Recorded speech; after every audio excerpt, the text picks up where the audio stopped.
சிவாய் நம்ம அண்ணாமலையாருக்கு அரோகரா, உண்ணாமலையம்மனுக்கு அரோகரா.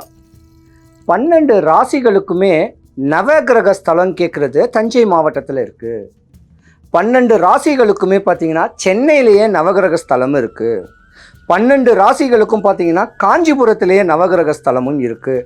அதுபோல் எம்பெருமான் திருவண்ணாமலை கிரிவலத்திற்கு வேண்டிய அஷ்டலிங்கங்களும் நவகிரக தோஷங்கள் நீக்கக்கூடிய அற்புதமான கோவில். கிரகங்கள் எல்லாமே பல இன்னல்கள் துன்பங்கள் அடைஞ்சு எம்பெருமான் கிட்ட சாந்தி அடைஞ்சதும் சிவலிங்க ரூபத்தில் தான். அந்த மாதிரி லிங்கங்களை வழிபட்டு வந்தாலே நம்ம வாழ்க்கை தெளிவாகும். இருந்திருந்தாலும் 12 ராசிக்காரர்களுக்கும் அண்ணாமலையாருக்கு வேண்டிய கிரிவல பாதையில் அஷ்டலிங்க வழிபாடை பண்ணிங்கன்னா உங்கள் வாழ்க்கை சிறப்பாக இருக்கும். மேசராசி அன்பர்களை பொறுத்த வரைக்கும் பார்த்தீங்கன்னா நிருதி லிங்கம்னு ஒரு லிங்கம் இருக்குது.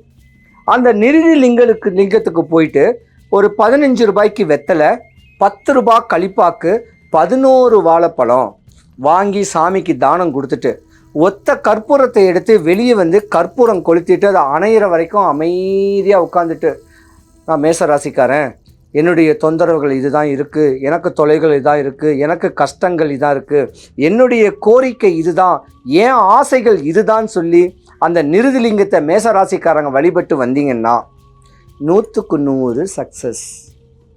சும்மா போகக்கூடாது. தாய் தகப்பன் வீட்டுக்கும் அக்கா தங்கச்சி வீட்டுக்கும் ஏதாவது சாப்பிட கொண்டு போகணும். அப்போ சாப்பிட கொண்டு போகும்போது கேட்டிங்கன்னா ஏதாவது ஒரு பிஸ்கெட்டை வாங்கி கிழித்து அப்படி ஓரத்தில் கொட்டிட்டு போனால் ஜீவராசிகள் ஏதாவது சாப்பிட்டுக்கோ, கடவுள் ரூபத்தில் ஜீவராசிகள் ஏதாவது சாப்பிட்டுக்கோ. இப்படி ஒரு லிங்கத்துக்கும் 8 பிஸ்கெட் மட்டும் வாங்கிக்கிங்க. இப்படி முறையாக வழிபட்டு வந்தால் இந்த 2025 மேசராசி, இதுக்கு முன்னாடி பல கஷ்டங்கள் நஷ்டங்கள் அனுபவிச்ச நீங்கள் இனிமே உச்ச நிலைமைக்கு போகக்கூடிய தன்மை உண்டு. ராசிக்கு 2வது வீடு ரிஷபராசி. ரிஷபராசியை பொறுத்த வரைக்கும் பார்த்தீங்கன்னா இந்திரனை போல் நீங்கள் வாழலாங்க. இந்திரன்னா சுகபோகமான ஒரு வாழ்க்கை, எல்லா வளமும் எல்லா நலமும் கிடைக்கக்கூடிய இந்திரனை போல் வாழக்கூடிய இந்திர லிங்கத்தை தான் நீங்கள் ரிஷபராசிக்காரங்க வழிபடணும்.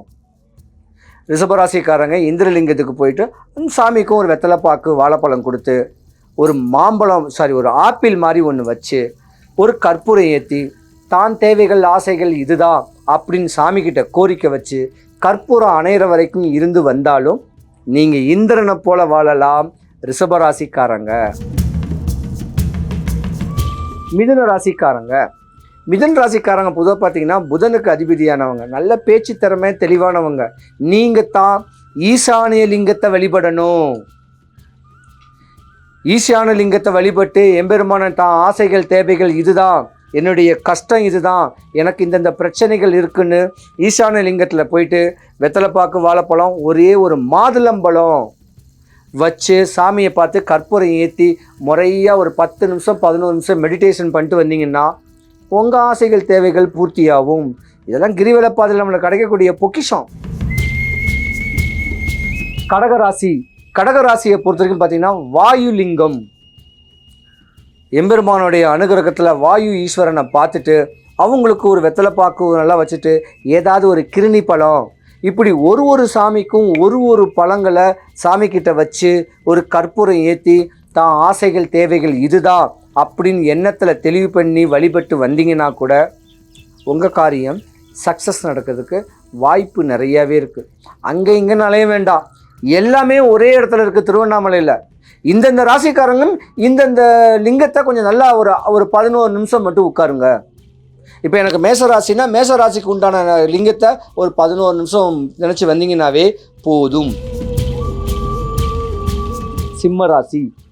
சிம்மராசி பொதுவாக பார்த்தீங்கன்னா நீங்கள் அக்னி லிங்கத்தை தான் வழிபடணும். ஏன்னா சிம்மன்னா சூரியன்னா நெருப்பு, சூரியன்னா அக்னி.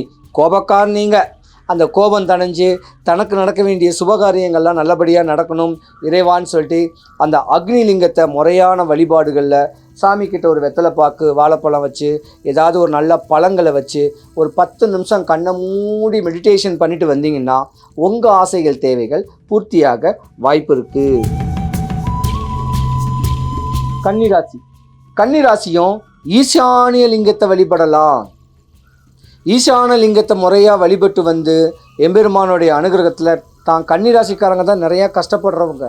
ஆண் பெண் இருவருக்கும் பார்த்திங்கன்னா கல்யாணம் நடக்காது, தேவையில்லாத பிரச்சனைகள் வரும், தேவையில்லாத தொந்தரவுகள் வரவங்க எல்லாமே இந்த லிங்கத்தை வழிபட்டுட்டு அமைதியாக ஒரு 10 நிமிஷம் மெடிடேஷன் பண்ணிட்டு வந்தால் மாற்றம் கிடைக்க வாய்ப்பு நிறையாவே இருக்குது.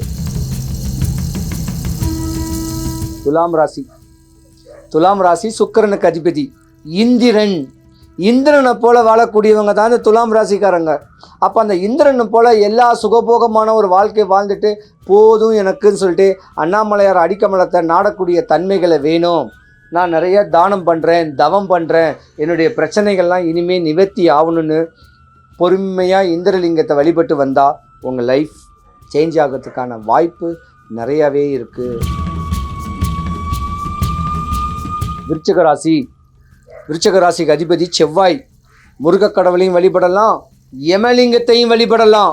யமலிங்கத்தை ஒருத்தர் வழிபட்டால் மரணம் இல்லாத வாழ்வு, மரணம் உறுதி இருந்தாலும் காலதாமதமான ஒரு மரணம், வாழ்ந்து வயதான தோற்றத்தில் இருந்து மரணம் வரக்கூடியது.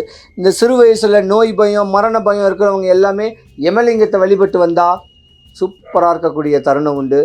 வெத்தலை பாக்கு வாழைப்பழம் வச்சு சாமி கும்பிட்டாவே போதும். இல்லைனா ஏதாவது ஒரு பொறி உருண்டை வச்சு கூட வச்சுட்டு வாங்க, இல்லை ஒரு அரிசியும் சர்க்கரையும் மிக்ஸ் பண்ணி வச்சுட்டு வந்தால் கூட தெளிவான அமைப்பு இருக்க வாய்ப்பு இருக்குது. தனுசு ராசி குபேரனை போல வாழக்கூடிய ராசி. குபேர சம்பத்து உண்டு. இடுக்கு பிள்ளையாருக்கு முன்னாடி இருக்குது, இடுக்கு பிள்ளையார் கிட்ட இருக்குது. இடுக்கு பிள்ளையாரை பார்த்து சாமியை பார்த்து ஒரு 11 தோப்பு கொண்டம் போட்டு குபேர லிங்கத்தை போய் நல்லா வழிபட்டு வந்து நான் குபேரனை போல வாழணும், எல்லா வாழ்க்கையில தன்மைகள்லாம் தெளிவாகணும், கடன் நோய் வரக்கூடாது சாமின்னு வேண்டி குபேரலிங்கத்தாண்ட உட்காந்திங்கனாவே அவன் லைஃப் ஜில்லுன்னு இருக்குங்க. ஏன்னா குபேரலிங்கம் ஃபேன் காற்று, நல்லா சுற்றி காற்று, அமைதியாக 10 நிமிஷம் மெடிடேஷன் பண்ணாவே நீங்கள் குபேர சம்பத்து அடையக்கூடிய தன்மை உண்டு. மகர ராசிக்கு அஷ்டலிங்கத்தில் வருணலிங்கம் சொல்லக்கூடிய லிங்கத்தை தான் நீங்கள் வழிபடணும். ஏன்னா வறுமையும் கடனையும் நோயிலையும் கஷ்டத்துலையும் பல இன்னலையும் இருந்தவங்களுக்கு யோகத்தை கொடுக்கக்கூடிய வருணலிங்கத்தை வழிபாடை பண்ணிட்டு வந்தீங்கன்னா, நல்ல வெத்தலை பாக்கு வைங்க, மாதுளம்பழம் வைங்க, சாத்துக்குடி வைங்க, வச்சு ஒரு கற்பூரம் ஏற்றி இனி வருங்காலங்கள் எனக்கு யோகமாக இருக்கணும் வேண்டி வந்தீங்கன்னா நீங்கள் சூப்பராக இருக்கக்கூடிய தன்மை உண்டு. கும்பராசிக்கும் வருணலிங்கம் தான். 2 பேருமே வருணலிங்கத்தை தான் நீங்கள் வழிபடணும். முறையான வழிமுறைகளை பக்குவங்கள் பண்ணிக்கிட்டு தன் தேவைகள் ஆசைகள் பூர்த்தி ஆகணும்னு சொல்லி பக்குவம் பண்ணாவே நீங்கள் உச்ச நிலைமைக்கு போயிடுவீங்க. மீன ராசிக்கும் குபேரலிங்கம் தான். குபேர சம்பத்துடைய மீன ராசிக்கு அதிபதி குரு பகவானுடைய பரிபூர்ண ஆசீர்வாதம் இந்த 2025 உங்களுக்கு கிடைக்கணும்.